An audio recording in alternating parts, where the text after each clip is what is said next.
Les corps minces et modifiés des magazines sont rendus habituels pour nous. Par contre, on a tendance à oublier le stress que ceux-ci procurent à notre génération.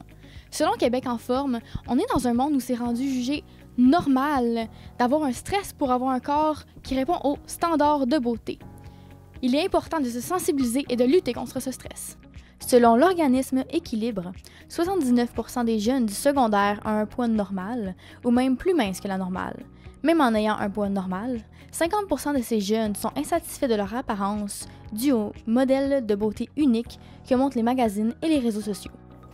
Les gens ont probablement de la difficulté à s'accepter comme ils sont parce qu'on est vraiment à une époque où on est bombardé d'informations, on a accès à tellement d'images de partout, on a accès à des comptes Instagram de vedettes qui sont ultra photoshopées, ultra léchées comme photos. On a accès à beaucoup de choses, puis je pense que c'est difficile de faire la part des choses un peu là-dedans. Donc, plus on est exposé à des choses, plus on a de la difficulté à se dire que, dans le fond, les gens normaux existent. Puis la majorité des gens, c'est des gens très standards qui ne ressemblent pas aux photos qu'on voit dans les magazines, qui ne ressemblent pas aux photos vraiment de rêve qu'on voit sur les médias sociaux. Fait que je pense que on s'est comme créé une espèce d'angoisse généralisée, puis on la nourrit, on vit là-dedans, puis ça fait en sorte que c'est difficile juste d'être nous-mêmes, finalement.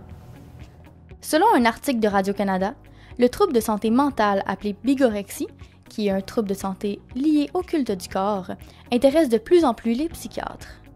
C'est que les répercussions, c'est que les gens vont devenir angoissés, ça va développer de la détresse psychologique, et des fois, ils vont se surinvestir, soit dans des régimes alimentaires, ça va développer une obsession pour la nourriture, une obsession aussi pour l'entraînement, ce qu'ils appellent la bigorexie.